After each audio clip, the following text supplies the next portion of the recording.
The confrontation between Baal and Yahweh, two central figures in ancient religious traditions, carries a tension that transcends time. Imagine for a moment the scene. On one side, the God of Israel, Yahweh, with his sovereign power over the universe. On the other, Baal, the Phoenician god of storms, fertility, and the forces of nature. The prophecies proclaimed by Yahweh were always clear. His power was absolute, and no god could challenge him without facing the consequences. However, Baal's strength seemed irresistible to those who viewed the fertility of the land and the control of rain as matters of survival. In 1 Kings 18:21, we see Elijah challenging the prophets of Baal, shouting, "How long will you waver between two opinions?" This provocation was not only against the false promises of Baal, but also an invitation for the people of Israel to reflect on their loyalty. It is in this clash that the central question arises: who truly controls the land and life? The answer would come through the power of Yahweh's prophecies, which never failed. The battle between these two beliefs was not limited to the spiritual realm, but had profound implications in the everyday lives of people. Baal, associated with fertility, was invoked to ensure good harvests and material prosperity. Yahweh, representing not only faith, but also divine justice, required obedience and unconditional devotion. During the reign of Ahab and Jezebel in Israel, the worship of Baal grew to such proportions that it nearly extinguished true faith. It was in this context that the prophet Elijah, armed only with unwavering faith in God, faced the 450 prophets of Baal on Mount Carmel.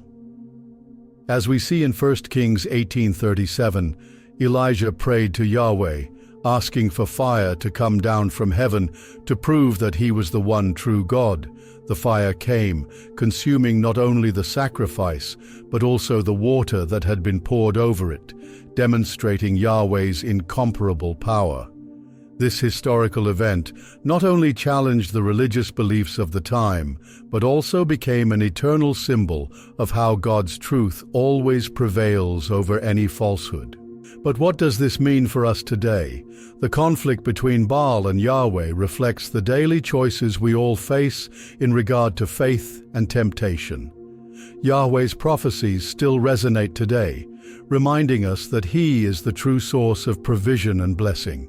However, the temptation to follow modern idols, whether they be wealth, power, or even ideologies that lead us away from divine principles, remains strong. Just as the people of Israel were challenged to choose between two paths, we too are invited to make a decision. And the decision of whom to follow is not just a matter of belief, but of action. What do you do in your daily life? Do you seek God's guidance, or are you seduced by the promises of a modern Baal? These choices, often subtle, shape our story and our spiritual destiny.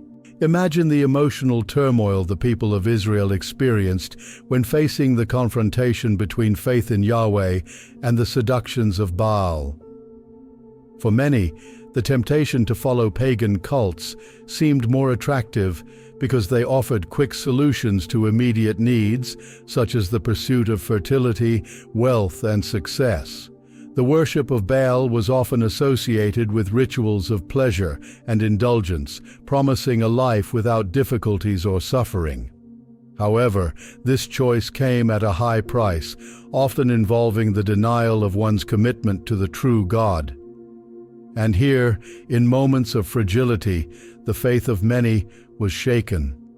It's not hard to imagine how this internal struggle could resonate in our own lives.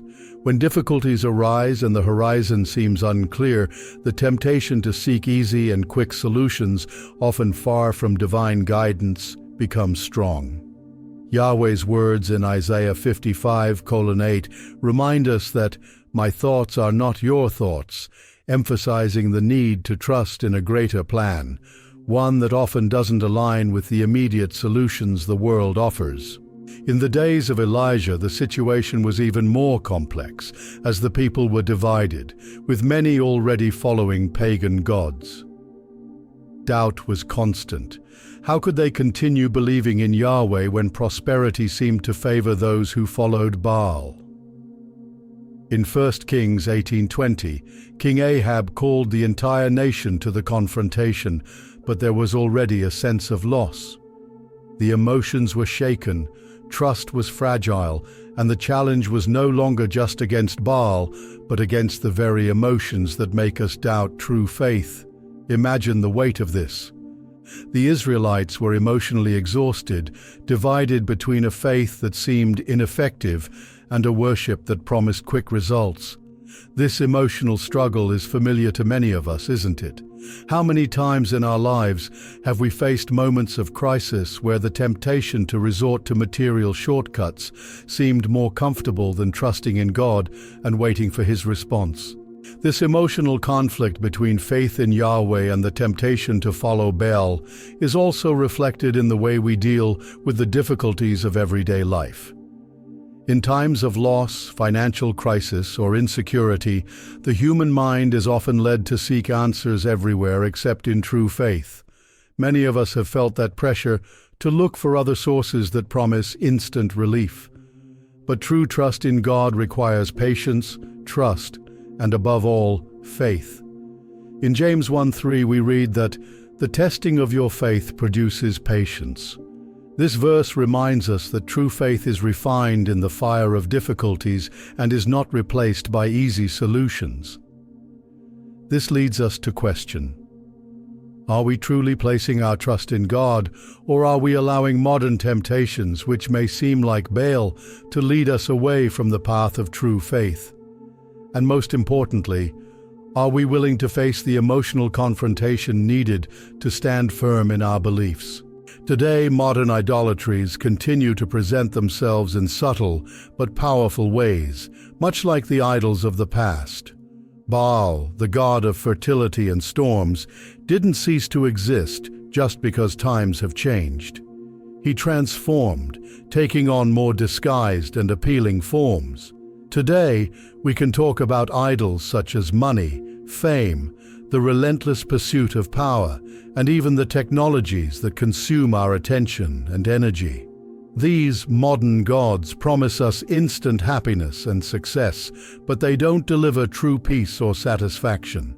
The world encourages us to seek a quick harvest through shortcuts, just as the worship of Baal promised good harvests without the sacrifices of faith that Yahweh required. Let us remember that in Matthew 6:24, Jesus stated, "No one can serve two masters." The message is clear: we cannot serve both God and modern idols without paying a price, the price of our spiritual integrity. The impact of modern idolatries is also reflected in our relationship with what truly matters. Today, we are bombarded with promises of success and satisfaction on digital platforms and consumer products that tell us how to be happy. This is a modern version of the worship of Baal, where the tools for prosperity do not come from a true connection with the divine, but from an incessant pursuit of status and validation. Often, when people devote themselves completely to these things, they are unknowingly chasing a false promise of happiness, just as the people of Israel were seduced by the worship of Baal. In 1 John 2:15-16, we are warned not to love the world or the things in the world, for the world passes away and the lust of it, but he who does the will of God abides forever. This invites us to reflect.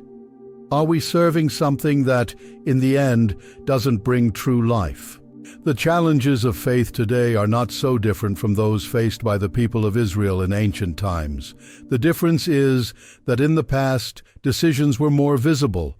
You heard a call to worship either Baal or Yahweh. Today, the choice is more subtle, often hidden in the small actions of daily life, such as where we place our energy and trust. This is where true faith in Yahweh comes into play. It is not a passive faith, but an active one, challenging external pressures and empty promises.